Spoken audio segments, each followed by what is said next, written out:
pengetahuan ini untuk bulan depan tanggalnya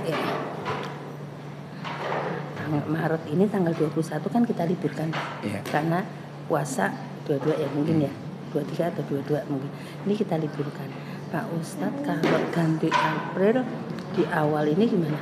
Bisa. Tapi pagi ya. Nah itu masalahnya Ustadz ini banyak yang nggak bisa pagi. Bisa insya Allah. Jam 10 ya. Ya sampai zuhur lah setengah jam. Kamis pertama ya? Iya. Oh, iya. Nanti Pak Ustadz aja. Ramadan ya? Iya, Ramadan kita adakan. Ini cuma ada 1, 2, 3, 4 tanggal Selasa pertama, Kamis pertama, Selasa kedua, Kamis kedua, lantas di sini Selasa keempat sama Kamis kelima. Iya. Kamis kelima ini karena saya juga belum tahu nih Ustadznya bisa apa nggak kan jadi pagi semua gitu. Bisa nggak apa-apa. Bisa ya Pak Insya Allah. Kalau pagi Insya Allah bisa. Ya. Kalau puasa pertama tanggal berapa Ustaz? Puasa pertama kalau nggak salah tanggal 22 atau 23 Bu. Antara 22 3 lebarannya coba tanggal 22 sini. Iya, berarti diperkirakan bisa 21 22 Pak. Iya. Puasa pertamanya. Iya. Makanya ini kita liburkan sementara cuma seminggu itu aja Pak. Iya, boleh nggak? Ya udah. Nanti kita di konfirmasi SMS lagi ya Pak ya. Sebulan lagi ya. Iya, nggak terasa Bu. Nggak terasa ya.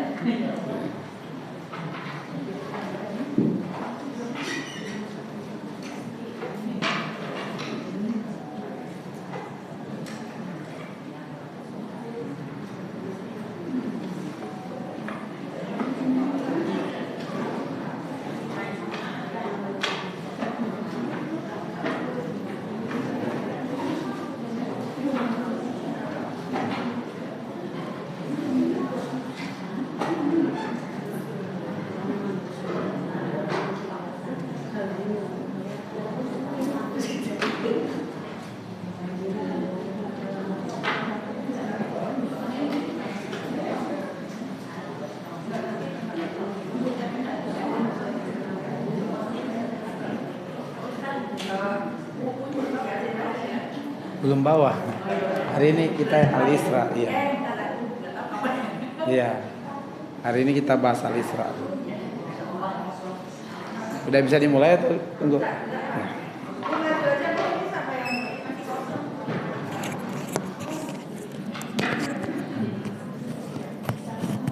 Kajiannya bukan bab yasin ya Bu.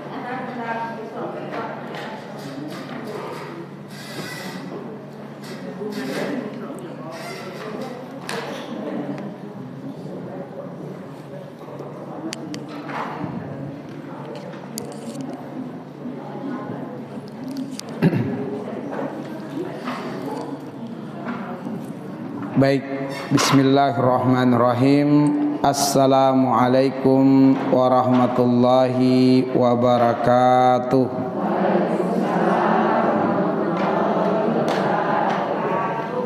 Alhamdulillahirabbil alamin. Wassalatu wassalamu ala asyrafil anbiya wal mursalin wa ala alihi wa sahabatihi ajma'in, amma ba'du. Allahumma anfa'na bima 'allamtana wa 'allimna ma yanfa'una wa zidna ilman, walhamdulillah ala kulli hal, wa na'udzubillah min hali ahlin nar. Para ummahat, para muslimat, azani Allah wa iyyakunna ajma'inna. Alhamdulillah, dengan izin Allah, dengan kemurahan dari Allah, kemudahan dari Allah, kita semua bisa dikumpulkan di tempat yang kita cintai dan penuh berkah ini. Semoga Allah Subhanahu wa ta'ala memanjangkan umur kita semua dalam kebaikan, dalam ketaatan. Semoga Allah menjadikan pertambahan usia kita hari ke hari disertai dengan bertambah ilmu, bertambah amal soleh, dan bertambah dekat dengan Allah Subhanahu wa ta'ala. Dan semoga keistiqomahan kita untuk terus berkumpul, bermulazamah dengan ayat-ayat Allah, bersilaturahmi dalam kebaikan seperti ini, mengantarkan kita semua dapat berkumpul di tempat terbaik di akhirat, di dalam surga Allah Subhanahu wa taala. Insyaallah kajian kita di siang hari ini adalah tadabbur ayat yang pertama surah Al-Isra. Tadabbur ayat pertama surah Al-Isra.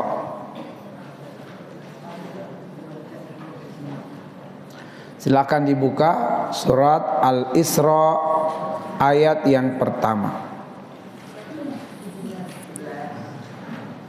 Surah yang ke-17 ayat pertama.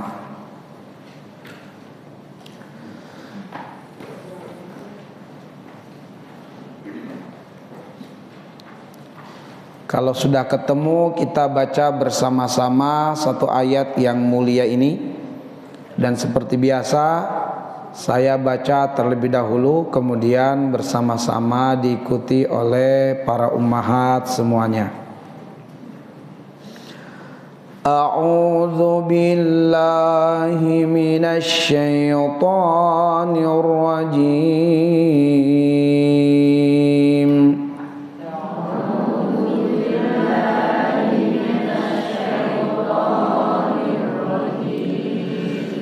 Bismillahirrahmanirrahim.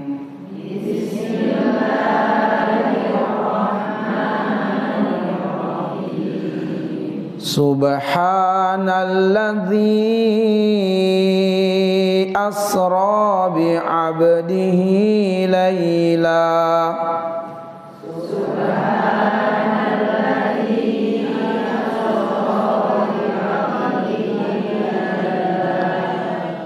Asra bi'abdihi laylan minal masjidil harami ilal masjidil aqsa.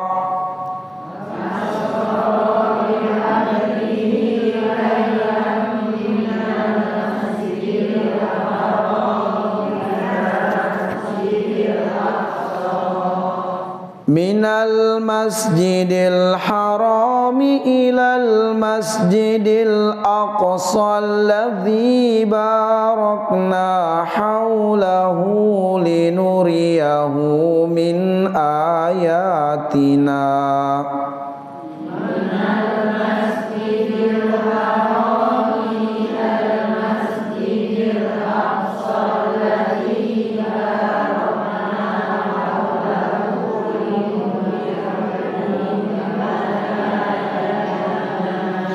Innahu huwas sami'ul basir.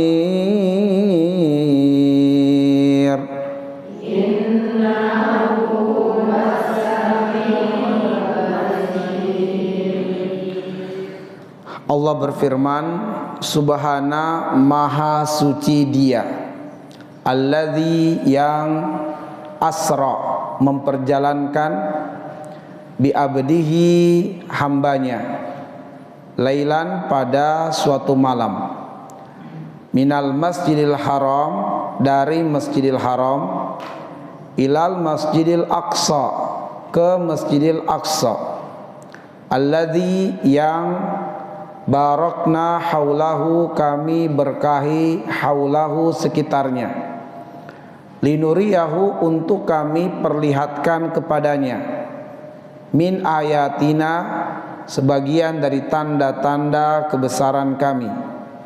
Innahu, sungguh Dia, yaitu Allah, huwa, benar-benar Dia, as-sami'ul basir, maha mendengar lagi maha melihat. Ibu sekalian, ayat yang mulia ini menjelaskan tentang kedahsyatan, kehebatan Isra dan Mi'raj. Dan tentu sangat banyak ibrah, pelajaran-pelajaran yang dapat dipetik dari peristiwa Isra dan Mi'raj. Namun kita pada kesempatan ini hanya akan mengambil pelajaran berdasarkan satu ayat yang mulia ini. Dan pelajaran yang akan kita ambil dari satu ayat ini adalah berdasarkan penggalan-penggalan pada satu ayat ini. Ada 7 pelajaran yang akan kita ambil dari 7 penggalan pada satu ayat ini. Adapun kemudian pelajaran pertama dari penggalan pertama yaitu kalimat subhana. Ini penggalan pertama yang nanti akan kita urai pelajaran darinya. Penggalan kedua asra, yang juga akan kita urai pelajaran darinya. Penggalan ketiga bi abdihi, yang juga akan kita ambil pelajaran darinya. Penggalan yang keempat lailan. Penggalan yang kelima alladzi barakna haulahu, kita akan ambil dari penggalan itu. Alladzi, yang barakna haulahu, kami berkahi sekitarnya. Pelajaran apa yang kita tuai dari penggalan itu? Kemudian yang keenam linuriyahu min ayatina, kita akan ambil pelajaran dari linuriyahu min ayatina. Lalu penggalan terakhir adalah innahu huwas samiul basir. Akan kita urai pelajaran berharga dari akhir ayat tersebut. Inilah 7 penggalan yang terdapat dalam satu ayat yang akan kita urai pelajaran-pelajaran berharga darinya. Dan karena itu hendaknya kita melapangkan dada, membuka hati kita, pikiran kita, pendengaran kita, dan berikan perhatian kepada satu ayat yang mulia ini, agar pelajaran-pelajaran bernilai berharga dari ayat ini dengan izin Allah dapat kita terima dan kita dimudahkan Allah dalam pengamalannya. Karena orang yang beriman, ibu sekalian, sebagaimana firman Allah di dalam surah Al-Anfal ayat yang kedua, idza tuliyat alaihim ayatuhu zadathum imana. Orang yang beriman, jika dibacakan, jika diperdengarkan, jika dijelaskan kepada mereka ayat-ayat Allah, bertambahlah keimanan di dalam hati mereka. Bertambahnya keimanan adalah energi dan kekuatan untuk melaksanakan perintah Allah dan meninggalkan larangan Allah. Mudah-mudahan insya Allah setelah kita mentadaburi satu ayat ini, kita rasakan energi dan kekuatan di dalam hati kita, menggerakkan kita untuk melaksanakan perintah Allah dan meninggalkan larangan Allah. Kita mulai pada penggalan yang pertama, kalimat subhana. Secara terjemahan kita dapati artinya adalah maha suci Dia. Tetapi kita ibu sekalian dalam kajian ini tidak mencukupkan dengan arti itu, melainkan kita akan mengartikan subhana sesuai dengan penjelasan para mufassir di dalam kitab-kitab tafsir mereka, bahwa subhana itu mengandung 2 makna. Subhana mengandung 2 makna. Saya pelan-pelan dalam penyampaiannya supaya bisa diikuti. Makna yang pertama adalah ta'ziman. Ta'ziman artinya pengagungan, pemuliaan. Makna kedua tanzihan. Tanzihan artinya penyucian, penafian, peniadaan. Untuk makna yang pertama, ketika kita mengucapkan subhana, itu berarti bahwa kita sedang memuliakan Allah, sedang mengagungkan Allah, sedang meninggikan Allah dalam 4 hal. Dalam 4 hal. Hal yang pertama, dalam zatnya. Hal yang kedua, dalam nama-nama dan sifat-sifatnya. Hal yang ketiga, dalam kemampuannya. Dan hal yang keempat, dalam perbuatannya.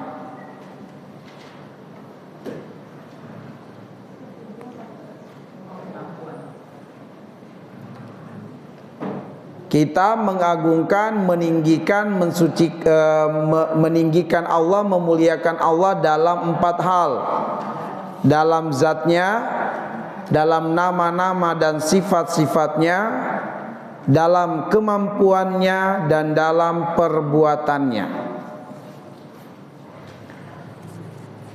Ketika kita mengucapkan subhana untuk makna yang kedua, berarti kita sedang mensucikan Allah, kita sedang meniadakan dari Allah, kita sedang menafikan dari Allah 3 hal.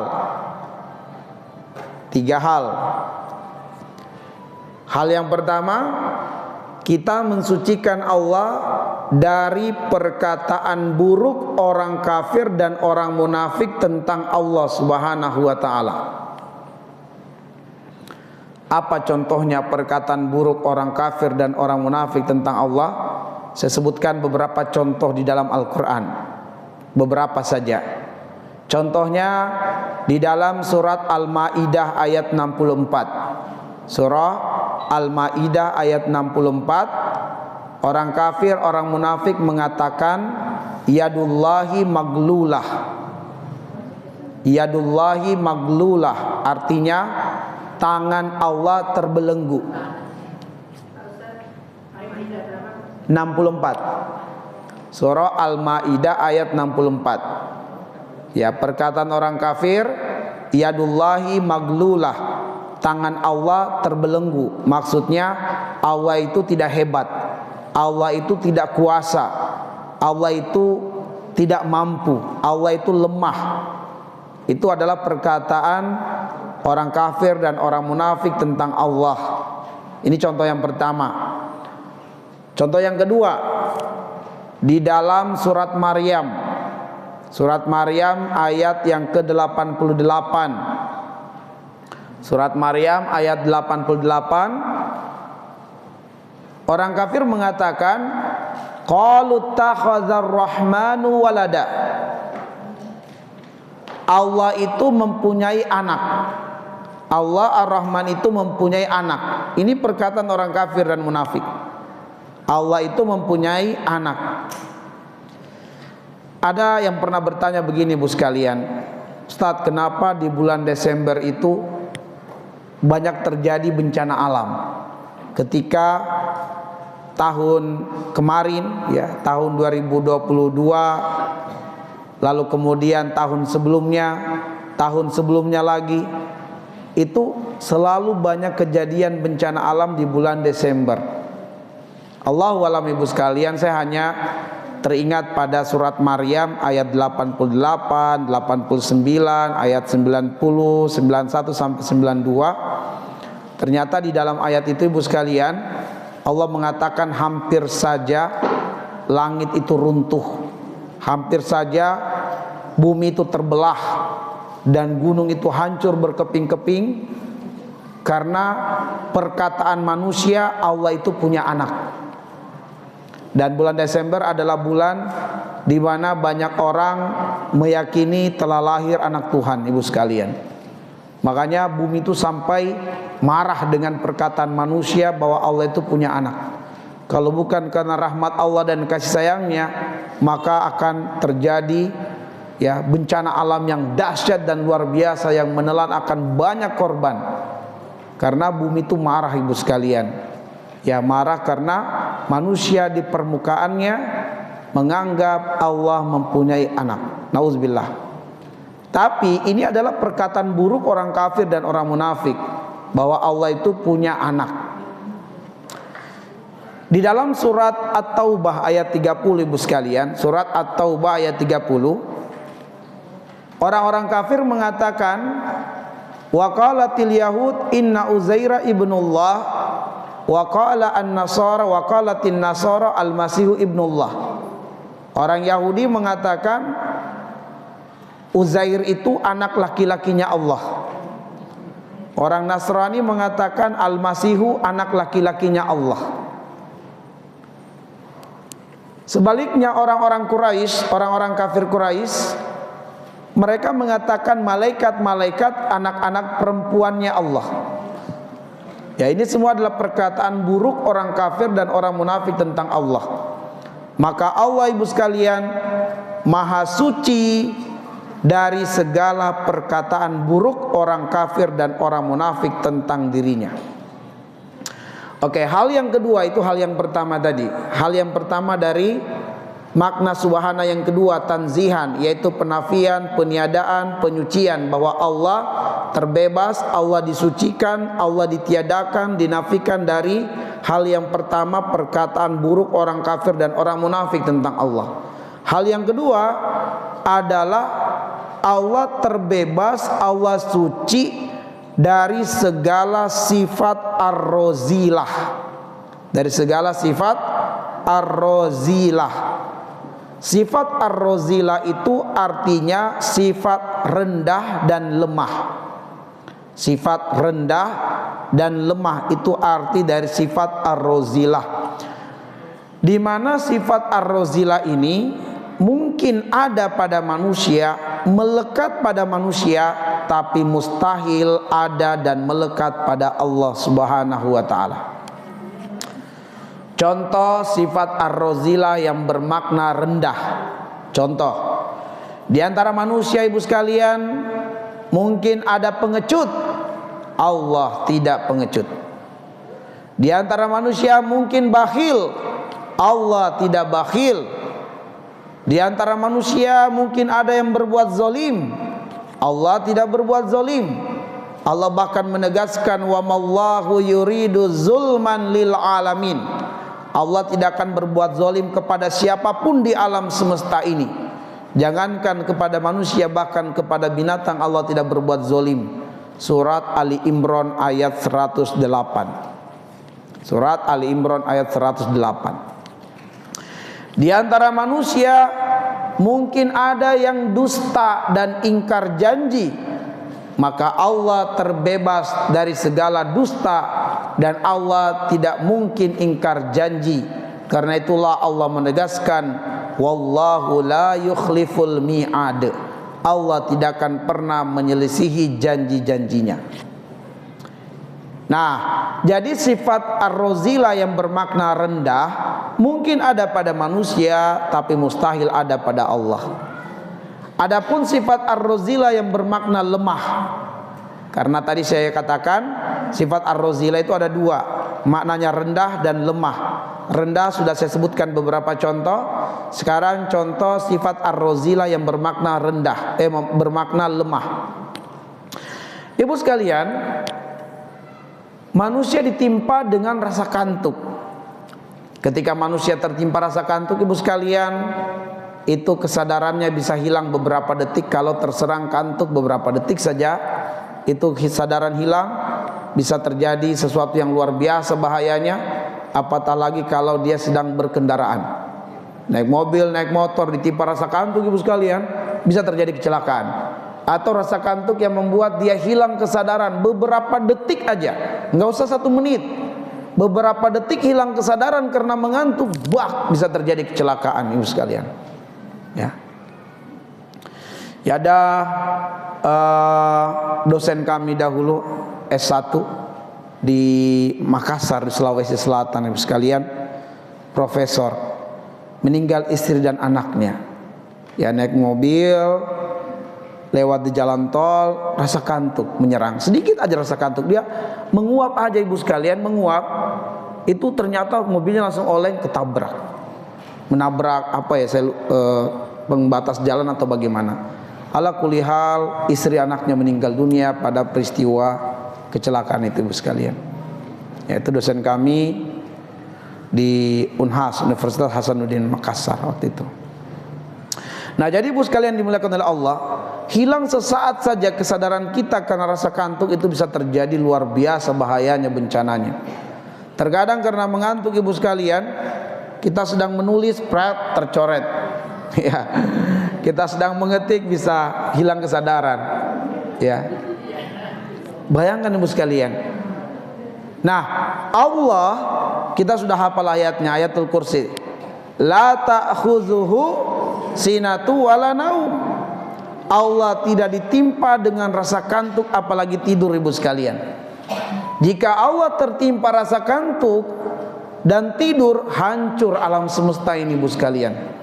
Sebab semua alam semesta ini bisa berotasi pada garis edarnya karena diawasi, dikontrol oleh Allah Subhanahu wa taala.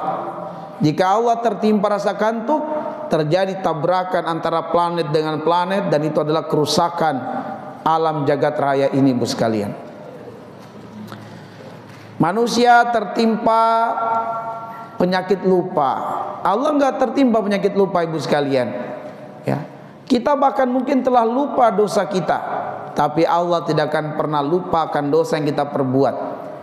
Makanya nanti di hari kiamat, di hari mahsyar, Ibu sekalian, kita akan menerima catatan amalan kita. Dan kita kaget, sebab semua amalan kita tercatat dalam kitab itu. Bahkan mungkin kita telah lupa bahwa kita pernah melakukannya.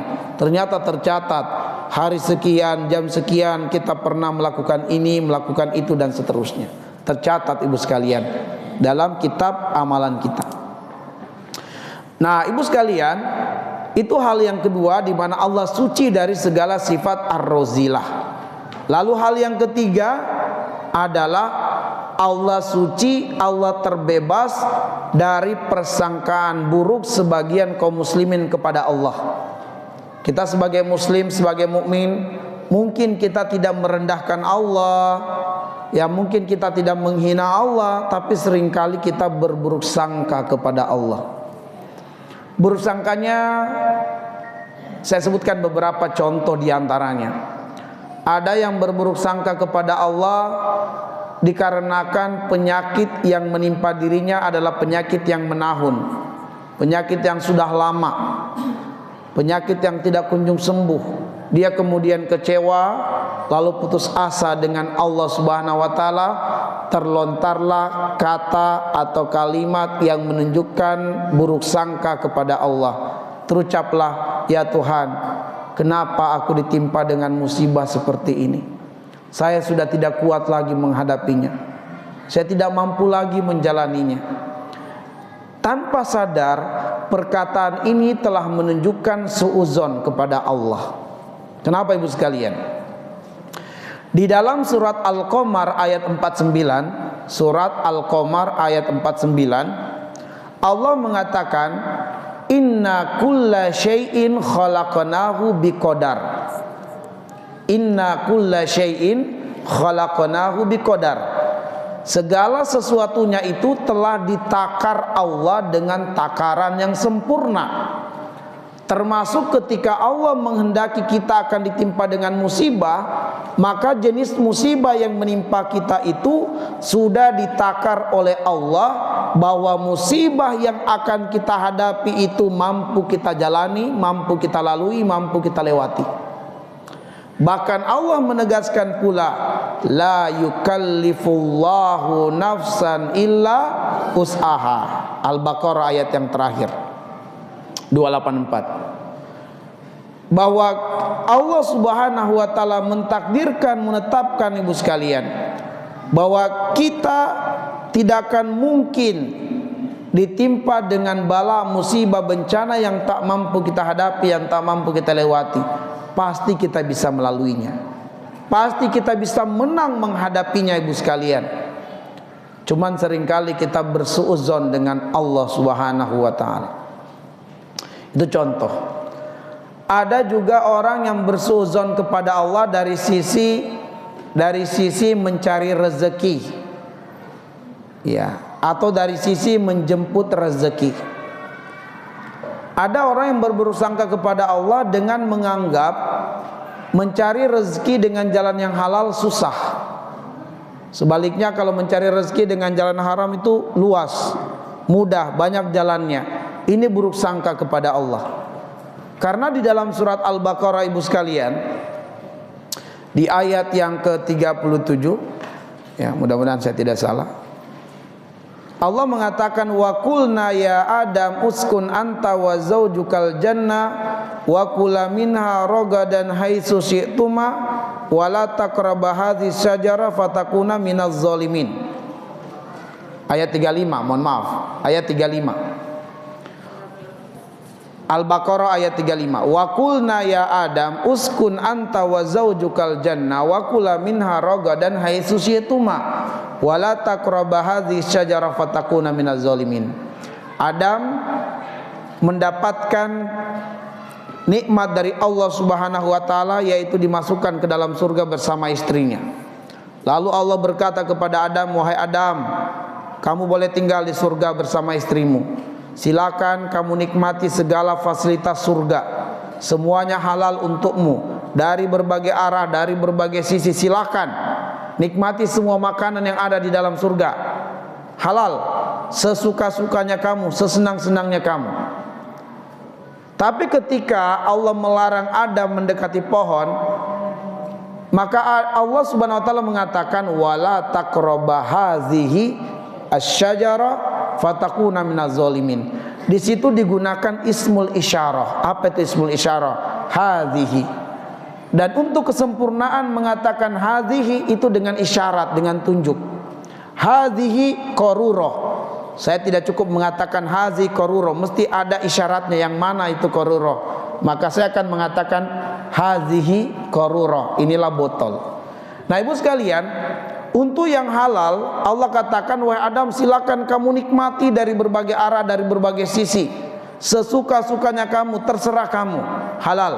Tapi yang haram Allah langsung tunjukkan wala taqrabu hazihi syajarah fatakuna minaz zalimin. Jangan kau dekati pohon ini, kalau kamu mendekatinya, memakan buahnya, kamu termasuk zalim.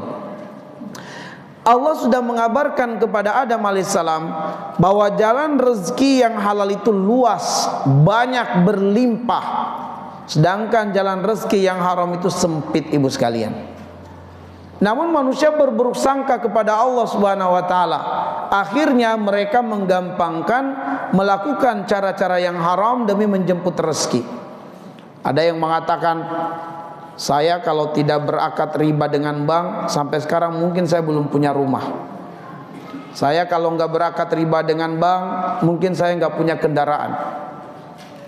Ini buruk sangka kepada Allah. Seolah-olah Allah tidak bisa memberikan dia rezeki rumah kecuali dengan akad riba.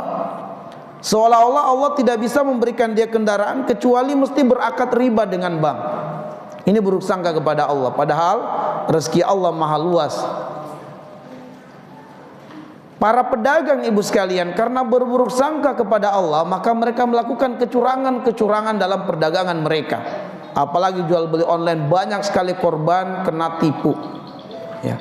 Kenapa ibu sekalian?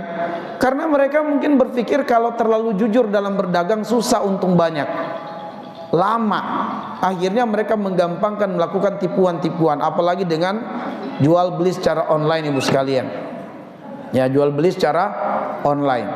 Ya, ada kawan mengabarkan kepada saya, dia beli tas ibu sekalian. Ketika barangnya datang ternyata tumpukan kardus-kardus rokok, ya, tumpukan dari kardus-kardus rokok ibu sekalian. Packingnya bagus, rapi, ya, tapi begitu dibuka ternyata tumpukan kardus-kardus rokok ibu sekalian. Nah, kenapa? Karena orang pengen dapat untung, tapi dia merasa kalau saya cari rezeki yang halal susah untung banyak gitu. Mesti dengan cara-cara tipuan, curang. Maka terjadilah banyak pedagang mencurangi para pelanggannya. Ya, dia curang dalam takaran, dalam timbangan. Dia melakukan perbuatan tadlis. Apa itu tadlis? Tadlis itu menutupi cacat pada barang yang dijual. Itu haram hukumnya. menutupi cacat pada barang yang dijual. Dia tidak mau berterus terang kalau barang yang dijual ini ada cacatnya, nggak mau dia, diam-diam aja.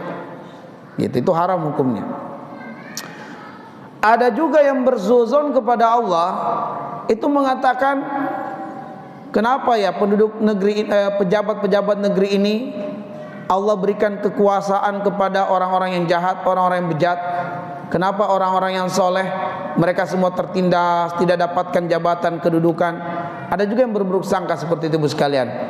Maka Allah menjawabnya di dalam surat Ibrahim ayat 42, wala tahsabannallaha ghafilan amma ya'maluz zalimun. Jangan kamu tuduh Allah itu berbuat lalai terhadap kezolimannya orang-orang yang berbuat zolim. Jadi Bu sekalian, kalau pejabat negeri ini banyak yang berbuat zolim, sama sekali Allah tidak berbuat lalai dengan mereka, melainkan Allah memberikan kepada mereka istidraj. Oke. Baik Ibu sekalian, itu penggalan yang pertama, subhana, ya, subhana. Tadi saya tidak uraikan secara mendalam tentang makna ta'ziman, ya, tapi saya lebih uraikan tentang tanzihan untuk efisien waktu, karena ta'ziman akan kita kaji dalam banyak kesempatan insyaallah. Baik, selanjutnya pelajaran kedua Ibu sekalian, pada penggalan asra. Pada penggalan asra. Asra dari kata kerja saro. Asra dari kata kerja saro. Ya, kata kerja saro. Saro maknanya dua. Saro maknanya dua. Pertama, perjalanan di malam hari. Ini makna saro, perjalanan di malam hari. Lawannya adalah safar. Safar itu perjalanan di siang hari. Kalau saro perjalanan di malam hari. Makanya sudah benar Bu, taman safari, ya, bukan taman sarai. Karena kalau malam tutup, siangnya buka. Ya. Nah, sehingga untuk makna yang pertama ini, asro artinya memperjalankan di malam hari. Asro artinya memperjalankan di malam hari.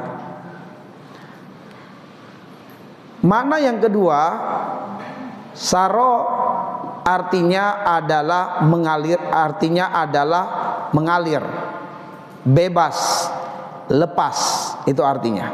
Arti kedua, mengalir, bebas, lepas. Arti kedua dari saro. Sehingga asro untuk arti yang kedua adalah membebaskan, mengalirkan, melepaskan. Mari kita lihat arti yang pertama. Asro, memperjalankan di malam hari, yaitu Allah subhanallah, maha suci Allah, maha tinggi Allah, maha hebat Allah. Dialah yang telah memperjalankan hambanya, yaitu baginda Nabi Muhammad SAW, dalam perjalanan Isra. Perjalanan Isra itu perjalanan dari Masjidil Haram ke Masjidil Aqsa. Dari Masjidil Haram ke Masjidil Aqsa. Ini perjalanan Isra, atau disebut juga perjalanan horizontal. Lalu kemudian memperjalankan hambanya dalam perjalanan Mi'raj. Perjalanan Mi'raj, yaitu perjalanan dari Masjidil Aqsa ke Sidratul Muntaha, melewati atau menembus 7 langit. Menembus 7 langit. Itu namanya perjalanan Mi'raj. Mi'raj, dari kata Mi'raj itu artinya tangga ke langit. Dalam Al-Quran ada surat Al-Ma'arij. Al-Ma'arij artinya tangga-tangga naik ke langit. Nah, jadi perjalanan dari Masjidil Aqsa ke Sidratul Muntaha melewati 7 langit, itu disebut dengan perjalanan Mi'raj. Perjalanan menapaki tangga-tangga ke langit. Disebut juga sebagai perjalanan vertikal. Perjalanan vertikal. Jadi modelnya itu letter L, Bu.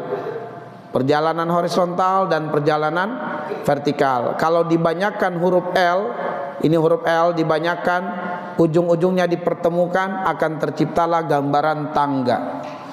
Tapi jangan bayangkan tangga ke langit itu seperti tangga yang kita kenal saat ini, tidak. Tetapi Allah mengabarkan bahwa naik ke langit itu ada mi'raj, ada alat yang digunakan yang disebut dengan tangga naik ke atas. Tapi bagaimana bentuk tangganya jangan coba-coba hayalkan, sebab hanya Allah yang Maha tahu bagaimana model bentuk tangga naik ke atas itu.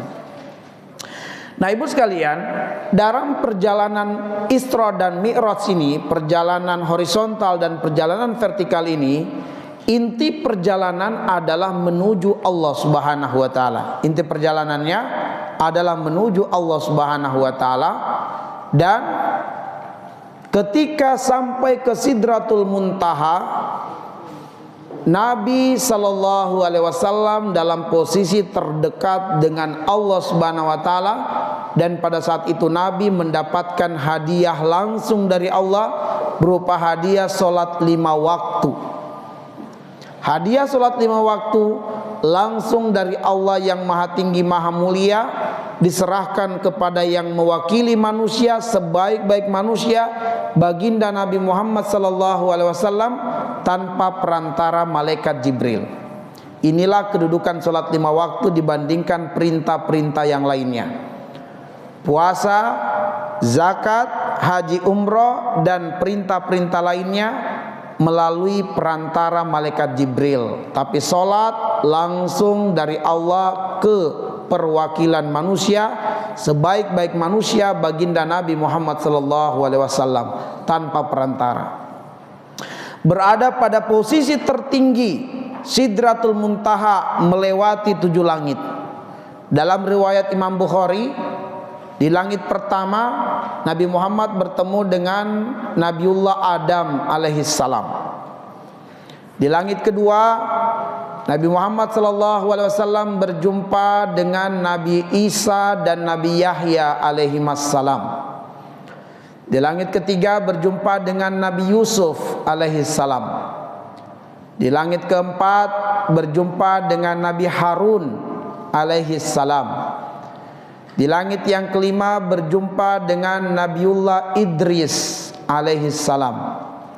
Di langit yang keenam berjumpa dengan Nabiullah Musa alaihissalam. Di langit ketujuh berjumpa dengan Nabiullah Ibrahim alaihissalam. Malaikat Jibril yang mendampingi Nabi hanya mampu sampai ke langit ketujuh. Setelah itu dia tidak mampu lagi ke Sidratul Muntaha. Jibril berkata, Allah membatasi kemampuan saya hanya sampai di langit yang ketujuh. Saya tidak mampu lagi lebih di atas dari ini. Hanya engkau wahai Muhammad yang diizinkan dan diperkenankan sampai ke Sidratul Muntaha, tempat yang tertinggi di atas langit ketujuh. Maka disitulah sallallahu alaihi wasallam naik seorang diri, lalu berjumpa dengan Allah Subhanahu wa taala. Nah, dalam riwayat terjadi khilaf di kalangan 2 sahabat utama antara Aisyah dan Ibnu Abbas radhiyallahu anhu. Aisyah mengatakan Nabi melihat langsung Allah dan Allah melihat nabinya. Ibnu Abbas mengatakan hanya suara saja. Ala kulli hal, itu adalah posisi terdekat baginda Nabi dengan Allah Subhanahu wa taala. Nah, Ibu sekalian, itulah perjalanan Isra, perjalanan yang luar biasa, perjalanan yang mengalahkan kecepatan cahaya, Ibu sekalian. Perjalanan yang mengalahkan kecepatan cahaya hanya dalam 1 malam. Berangkat dari ba'da Isya, kembali sebelum subuh. Kembali sebelum subuh. Luar biasa, Ibu sekalian. Itulah makna yang pertama. Dan makna yang kedua adalah terlalu cepat ya? Oh ya, oke, baik. Langit pertama berjumpa dengan Nabi Adam alaihissalam. Langit kedua berjumpa dengan Nabi Isa dan Nabi Yahya alaihimassalam. Di langit ketiga berjumpa dengan Nabi Yusuf alaihi salam. Langit keempat berjumpa dengan Nabi Harun. Kemudian langit kelima berjumpa dengan Nabi Idris alaihi salam. Langit yang keenam berjumpa dengan Nabi Musa alaihissalam. Langit yang ketujuh berjumpa dengan Nabi Ibrahim. Ini terdapat dalam riwayat Imam Bukhari. Nah, jadi Nabi SAW itu tadinya menerima kewajiban sholat 50 waktu. Tapi begitu sampai turun ke langit yang keenam, Musa menasihati Nabi, mintalah kepada Allah keringanan. Umatku umurnya lebih panjang daripada umatmu wahai Muhammad, dan umatku lebih kuat secara fisik daripada umatmu wahai Muhammad. Minta kepada Allah untuk diberi keringanan, sebab umatku berat menjalankan sholat 50 waktu. Minta kepada Allah keringanan. Akhirnya Nabi atas nasihat Nabi Musa menghadap lagi kepada Allah. Lalu pada akhirnya Allah memberikan keringanan sholat 5 waktu, tetapi nilainya sama dengan sholat 50 waktu. 5 waktu kita kerjakan sehari semalam, nilainya sama dengan kita sholat 50 waktu sehari semalam. Karena satu waktu Allah ganjar, Allah lipat gandakan menjadi 10 kali. Oke, baik ibu sekalian, itu makna yang pertama dari Asra. Makna yang kedua adalah bahwa peristiwa Isra dan Mi'raj itu adalah untuk Allah membebaskan Nabi, melepaskan Nabi dari kesedihan yang membelenggu hidup Nabi di tahun itu. Di tahun kapan? Di tahun ke-10 setelah kenabian. Ya, di tahun ke-10 setelah kenabian. Dikenallah tahun itu sebagai Amul Huzn, tahun kesedihan. Ya. Kenapa ibu? Ulang lagi. Alhamdulillah, banyak pahala saya bu. Ya. Ya.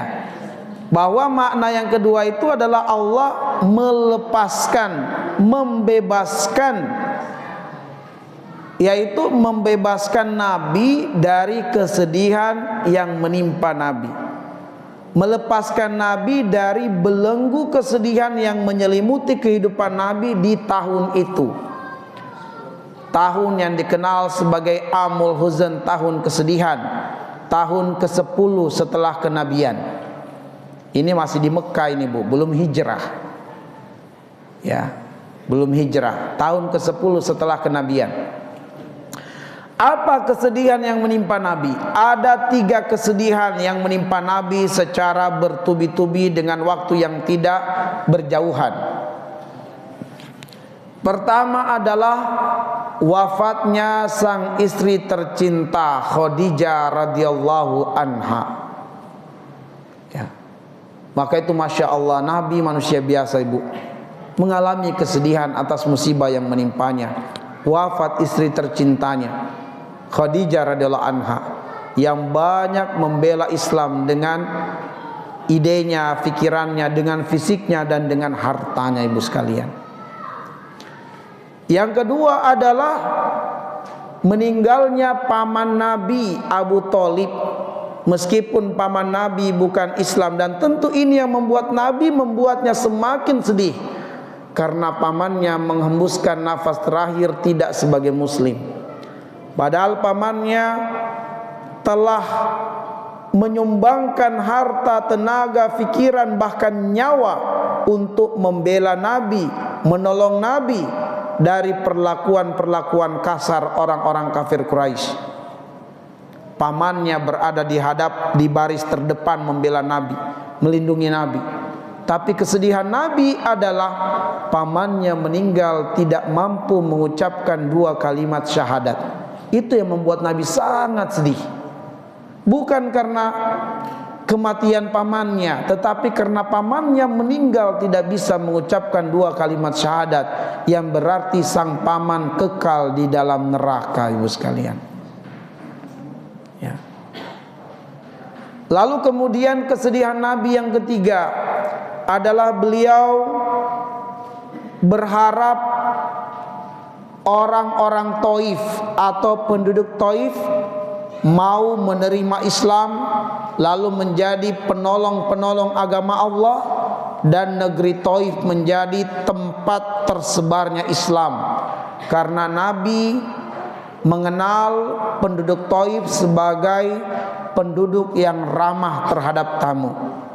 Penduduk Taif adalah penduduk yang sangat memuliakan siapapun yang berkunjung ke negerinya. Dan penduduk Taif, ibu sekalian, sangat menghormati orang-orang yang datang ke kampung halamannya. Maka Nabi berharap semoga sifat dasar penduduk Taif ini mau menerima Islam dan menjadi pembela-pembela Islam. Negeri Taif, kampung Taif, ya. Mudah-mudahan di antara ibu ada yang sudah umroh atau haji jalan-jalan ke Taif. Nah, Taif itu tempat yang sangat subur, ibu sekalian, subur sekali, dingin. Nah, ibu sekalian, ketika Nabi melakukan perjalanan seorang diri menuju ke negeri Taif atau ke kampung Taif, ternyata Nabi mendapati perlakuan yang sebaliknya dari penduduk Taif. Pemuka-pemuka orang Taif justru mencela Nabi, merendahkan Nabi. Tidak cukup sampai di situ, mereka pemuka-pemuka Taif menyuruh para pemuda dan anak-anak melempari Nabi dengan batu. Pakaian Nabi yang tadinya putih bersih menjadi merah karena lumuran darah dari tubuh beliau atas lemparan pemuda-pemuda Taif dan anak-anak Taif. Saking sedihnya Nabi kondisinya pada waktu itu, pulang dengan darah bercucuran dari kepala, dari badan beliau karena lemparan-lemparan pemuda dan anak-anak Taif. Hingga kemudian beliau sampai di suatu tempat di mana beliau butuh istirahat sejenak. Di tempat itulah turun atau datang dua malaikat. Dua malaikat yang telah mendapatkan izin dari Allah, lalu kemudian menunggu persetujuan Nabi. Dua malaikat berkata, "Wahai Muhammad, Allah telah melihat perlakuan penduduk Taif terhadap dirimu. Allah melihat bagaimana mereka berlaku kasar terhadap dirimu. Kami dua malaikat telah mendapatkan izin dari Allah. Jika engkau mau, kami akan mengangkat dua gunung yang mengapit Taif. Kami akan benturkan dua gunung itu, dan semua penduduk Taif akan binasa tanpa seorang pun yang akan hidup." Tapi Nabi SAW besarnya cinta dan sifat sayangnya kepada umatnya, dia berkata, penduduk Taif berbuat demikian karena mereka tidak mengenali aku. Kalaupun mereka mengingkari dakwah yang aku serukan kepadanya, semoga Allah kehendaki dari sulbi-sulbi mereka, dari rahim-rahim wanita mereka, keluar generasi yang akan menjadi pembela Islam. Itu doa Nabi untuk penduduk Taif. Nah, atas kesedihan, atas musibah yang menimpa Nabi, maka Allah menghibur nabinya dengan peristiwa Isra dan Mi'raj. Itulah arti dari saro yang kedua, melepaskan, mengalirkan, membebaskan. Jadi ibu sekalian, itu pelajaran berharganya adalah bahwa sebenarnya kalau kita ditimpa dengan musibah, ibu sekalian, akan ada keajaiban yang akan kita temukan. Kalau kita mau bersabar atas musibah yang menimpa kita, kita akan temukan keajaiban dari Allah setelah musibah itu. Keajaiban itulah yang disebut dengan hikmah. Karena itulah kenapa Allah mengatakan, wa basyiri as-sabirin alladzina idza asabathum musibah qalu inna lillahi wa inna ilaihi rajiun. Allah bilang, berikan kabar gembira kepada orang yang bersabar, yaitu ketika dia ditimpa musibah, dia kembalikan urusan kepada Allah. Sudah ditimpa musibah, kenapa disuruh diberikan kabar gembira? Karena akan ada keajaiban setelah musibah itu. Cuma terkadang kita tidak sabar dengan musibahnya, ibu sekalian. Makanya karena ketidaksabaran inilah pintu hikmah terus tertutup dan kita tidak menemukan keajaiban setelah musibah. Karena buruk sangka kita kepada Allah. Ibarat HP kita, ibu sekalian, HP kita ini ada kapasitas yang terbatas, Dan karena itulah jika datanya sudah terlalu banyak, lalu kemudian kapasitas HP telah penuh ibu sekalian, kita tidak akan bisa lagi memasukkan file-file baru. Kita nggak akan bisa lagi menginstal aplikasi-aplikasi terbaru untuk HP kita. Apa yang kita lakukan ibu sekalian? Dengan terpaksa kita harus mendelete file-file yang sudah tidak kita butuhkan lagi. Kita akan hapus foto-foto yang sudah lama, yang sudah tidak terpakai, terutama foto-foto yang tidak ada wajah kita di situ. Akan kita hilangkan. Sebab kalau ada wajah kita, sayang dihilangkan. Makanya kalau muncul foto kita cari dulu nih mana wajah saya nih. Ya, kalau nggak ada baru di delete. Kalau ada diingat-ingat lagi. Akhirnya mendelete saja bisa sampai berjam-jam ibu sekalian. Nah, ibu sekalian dimuliakan oleh Allah. Kenapa di delete? Supaya bisa masuk file-file baru. Mendelete itu adalah musibah ibu sekalian. Bahwa Allah mendatangkan musibah untuk mendelete file-file data-data negatif yang banyak masuk ke dalam kehidupan kita. Misalnya suudzon masuk ke dalam jiwa kita, hasad masuk, dendam masuk dalam diri kita, gibah, kita suka dengar gibah, masuk tuh file-file gibah dalam diri kita, dan kita tidak menghapusnya. Maka Allah mendatangkan musibah untuk menghapus semua file-file negatif dalam hidup kita. Supaya apa? File-file baru yang terbaik untuk kehidupan kita bisa masuk dalam kehidupan kita ibu sekalian. Makanya banyak orang setelah tertimpa musibah ibu sekalian itu kembali kepada Allah kalau dia sabar dan ikhlas. Ini yang beredar sekarang ini, ada seorang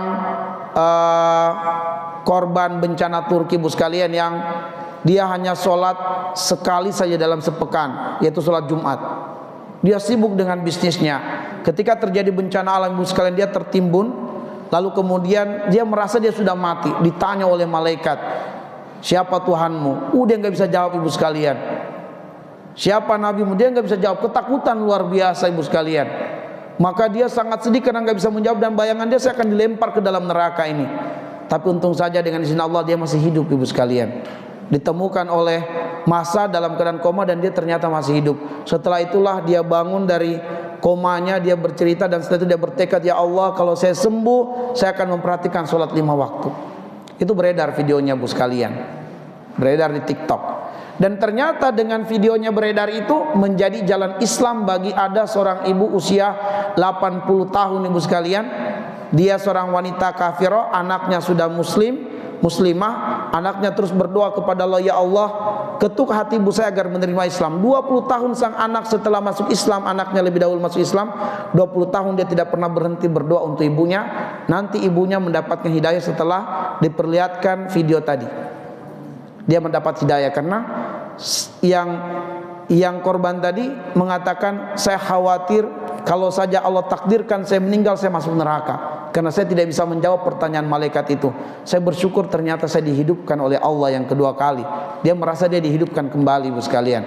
Untuk apa? Memperbaiki dirinya. Maka itu menjadi jalan hidayah bagi sang ibu yang sudah usia 80 tahun itu ibu sekalian. Masya Allah. Itulah hikmah. Itulah hikmah. Kalau kita bersabar dengan musibah ibu sekalian, kita terima musibah menjadi keajaiban untuk diri kita dan keajaiban bagi orang lain ibu sekalian. Ya. Baik, kita lanjutkan ibu sekalian. Yang penggalan ayat yang ketiga, penggalan ayat berikutnya adalah bi'abdihi, ya, bi'abdihi. Apa pelajaran dari kata bi'abdihi? Ya, bahwa Allah memperjalankan hambanya. Siapa hamba di sini? Rasulullah Muhammad sallallahu alaihi wasallam.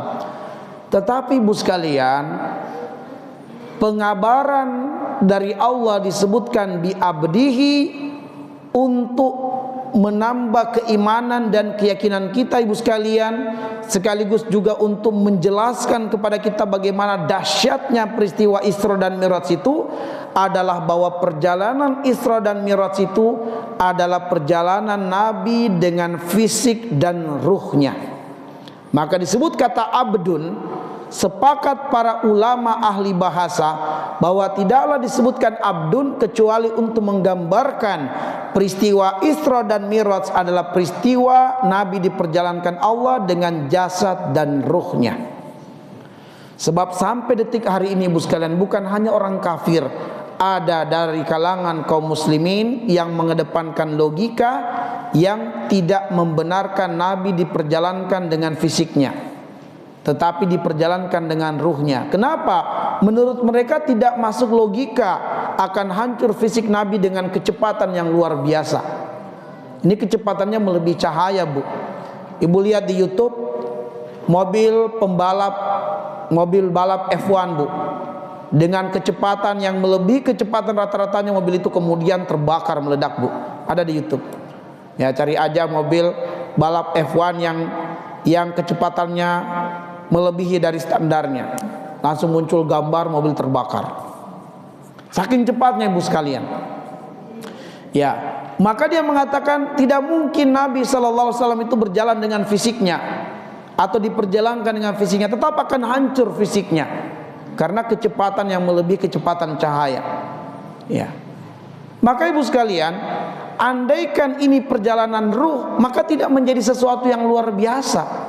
Perjalanan ruh itu artinya perjalanan mimpi, ibu sekalian. Andaikan ini perjalanan ruh, perjalanan mimpi, maka ini bukan sesuatu yang luar biasa. Sebab terkadang di antara ibu-ibu juga ada yang bermimpi bisa terbang, ibu sekalian. Ada di antara ibu-ibu yang bermimpi buka pintu rumah belakangnya tiba-tiba berada di California. Ya. Begitu dia terbangun, dia ceritakan ke anak-anaknya, ke tetangganya. Apakah ada yang merasa itu luar biasa? Biasa-biasa aja ibu sekalian. Kenapa? Karena mimpi. Maka justru karena ini adalah perjalanan fisik dan ruh, makanya orang-orang kafir itu mengingkari Isra dan Mi'raj, ibu sekalian. Pengingkarannya diabadikan Allah di dalam surat Al-Isra ayat 90 sampai 93. Itu adalah bagaimana pengingkarannya orang-orang kafir terhadap peristiwa Isra dan Mi'raj ayat 90 sampai 93 surat Al-Isra. Mereka tidak percaya Nabi bisa melakukan perjalanan seperti itu. Kenapa? Karena menurut mereka Nabi ini manusia biasa, bukan manusia Superman, bukan manusia luar biasa. Maka mereka mengatakan, ya Muhammad, lan nu'mina laka, kami tidak akan beriman padamu, tidak akan membenarkan apa yang kamu katakan itu, kecuali kamu itu manusia hebat. Kalau memang kamu hebat, coba kamu munculkan mata air dari bawah kaki kami berpijak saat ini. Coba munculkan. Kalau kamu bisa munculkan, baru kamu hebat. Coba kamu tumbuhkan tanaman-tanaman. Coba kamu buat langit itu berkeping-keping, pecah berkeping-keping. Coba engkau hadirkan Allah di sini. Coba engkau datangkan malaikat, baru kami percaya. Karena menurut mereka enggak masuk akal, ibu sekalian. Maka menanggapi perkataan orang-orang kafir itu, Allah menyuruh nabinya, kul, katakan wahai Muhammad, subhana rabbi, maha suci Tuhanku. Itulah rahasianya kenapa ayat ini diawali dengan subhana. Karena ini peristiwa luar biasa, ibu sekalian. Andaikan bukan peristiwa luar biasa, tidak perlu diawali dengan subhana. Maka justru diawali dengan subhana, karena yang memperjalankan Nabi adalah Allah yang maha mampu atas segala sesuatu dan terbebas dari segala kelemahan, terbebas dari segala kerendahan. Maka Nabi tidak mungkin melakukan perjalanan kecuali dia diperjalankan oleh Allah Subhanahu wa taala. Andaikan Nabi melakukan perjalanan dengan tanpa diperjalankan, itu mustahil, ibu sekalian. Karena kemampuan manusia terbatas, tapi tidak ada mustahilnya bagi Allah karena kemampuan Allah tidak terbatas. Jadi kata kuncinya adalah Nabi itu diperjalankan. Asra, bukan berjalan sendiri, tapi diperjalankan. Yang memperjalankannya adalah Allah yang maha mulia, maha agung, maha tinggi, dan maha suci. Tidak ada susahnya bagi Allah. Sebagaimana ibu sampai ke sini memperjalankan yang mungkin ibu tanpa ketahui, ada beberapa semut yang ibu perjalankan dari rumah ibu sampai ke sini. Mungkin di antara ibu ada yang jaraknya dari sini 1 kilo, ya, memperjalankan semut sampai ke masjid ini, ibu sekalian. mungkin menempel di rok ibu, atau mungkin ada permen di tas ibu, ibu tanpa sadar semutnya nempel di situ. Sampai ke sini semutnya turun, ketemu dengan semut di masjid ini. Kamu dari mana? Saya dari sekilo yang lah, ya dari jarak 1 kilo yang jauh dari sini. Nggak percaya semut di sini. Mana bisa? Nggak mungkin. Yang nggak mungkin kalau semut itu berjalan sendiri, Bu. Tapi karena dia diperjalankan, maka menjadi mungkin. Baik. Nah, ibu sekalian yang dimuliakan oleh Allah, jadi kata bi abdihi itu untuk memberikan kepada kita dalil dan dasar Nabi diperjalankan dengan jasad dan ruh. Ya, ditambah lagi dengan awal ayat subhana, itu dasar terkuat, dalil terkuat bahwa Nabi diperjalankan dengan jasad dan ruh. Baik. Penggalan berikutnya ibu sekalian, lailan. Nah, ini lailan. Ibu sekalian, jadi perjalanan Nabi sallallahu alaihi wasallam ini dari Masjidil Haram ke Masjidil Aqsa, dari Masjidil Aqsa ke Sidratul Muntaha, ini adalah perjalanan menuju Allah Subhanahu wa taala, dan kemudian Nabi mendapatkan hadiah dari Allah yang menjadi inti perjalanan menuju Allah itu adalah salat 5 waktu. Jadi ibu sekalian, ternyata inti penyembahan kepada Allah adalah salat 5 waktu. Atau bisa juga dijelaskan dan ditegaskan bahwa seseorang secara lahir dan batin siap untuk menyembah Allah kalau dia membaguskan salat 5 waktunya. Maka salat 5 waktu menjadi ukuran seorang hamba secara lahir dan batin siap mengabdikan diri kepada Allah. Tapi kalau salat 5 waktunya nggak beres, Bu, orang ini pasti tidak akan siap menghambakan diri secara lahir dan batin untuk Allah Subhanahu wa taala. Maka salat khairul maudhu, sebaik-baiknya perintah Allah Subhanahu wa taala. Dasarnya di mana? Dasarnya adalah surat Al-Hajj ayat yang ke-77. Itu dasarnya. Allah bilang begini, perhatikan ayatnya.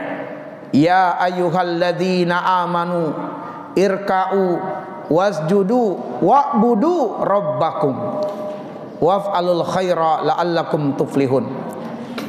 Al-Hajj ayat 77, surat ke-22. Allah mengatakan, wahai orang-orang yang beriman, rukuklah kamu, sujudlah kamu, dan sembahlah Tuhanmu. Perhatikan ibu sekalian, ruku dan sujud ini bagian dari penyembahan kepada Allah, tetapi Allah menyebutkannya secara terpisah. Rukuklah kamu, sujudlah kamu, dan sembahlah Tuhanmu. Ini namanya pola khusus ke umum, untuk memberikan kepada kita pelajaran penting. Inti penyembahan kepada Allah adalah ruku dan sujud, di mana ruku dan sujud ini merupakan inti dalam sholat 5 waktu. Dan antara ruku dan sujud, kondisi terdekat seorang hamba kepada Rabbnya adalah di waktu sujudnya. Sebagaimana Nabi bersabda dalam riwayat Imam Muslim, aqrabu ma yakunu al-abdu min rabbihi huwa sajidun fa aksiru ad-du'a fihi. Posisi terdekat seorang hamba dengan Rabbnya adalah ketika dia sujud. Maka berdoalah di waktu kalian bersujud. Ini berarti ibu sekalian, salat adalah mi'raj kita dengan Allah Subhanahu wa taala, dan sujud adalah posisi terdekat kita dengan Allah seperti Nabi di Sidratul Muntaha dengan Rabbnya. Dan karena itulah ibu sekalian, disebutkan lailan secara khusus. Sebenarnya tanpa disebut lailan, disebut saja asra bi abdihi minal masjidil haram ilal masjidil aqsa, itu sudah menerangkan dan menjelaskan bahwa Allah memperjalankan hambanya di suatu malam. Karena asra tadi maknanya perjalanan di malam hari. Tapi kenapa disebutkan lailan ibu sekalian?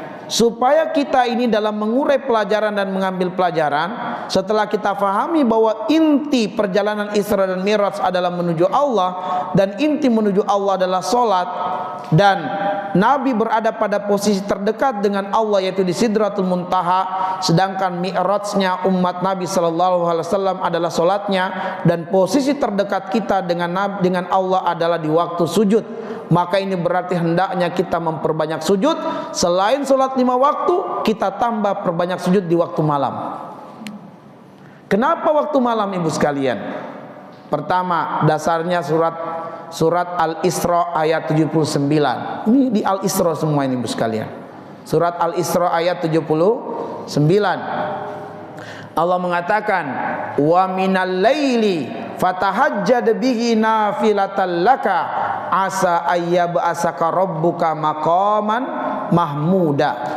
Allah mengatakan di sebagian malam, lakukanlah ibadah qiyamul lail sebagai ibadah tambahan selain yang wajib. Asa ayyab'asaka rabbuka maqaman mahmuda. Semoga dengan itu Allah akan menempatkan engkau pada kedudukan yang terpuji. Maqaman mahmuda. Apa arti maqaman mahmuda? Maqaman mahmuda, ibu sekalian, ya kalau terjemahannya seperti yang saya sebutkan tadi, tempat yang terpuji. Tapi kalau kita buka tafsirnya para ulama, bukan terjemahan bu, tafsir langsung. Misalnya Ibnu Abbas radhiyallahu anhu mengatakan, maqaman mahmuda adalah posisi terdekat seorang hamba dengan Rabb-nya. Itu arti maqaman mahmuda, posisi terdekat seorang hamba dengan Rabb-nya. Kenapa waktu malam, ibu sekalian? Rahasianya lagi di surat Al-Muzammil ayat yang ke-6.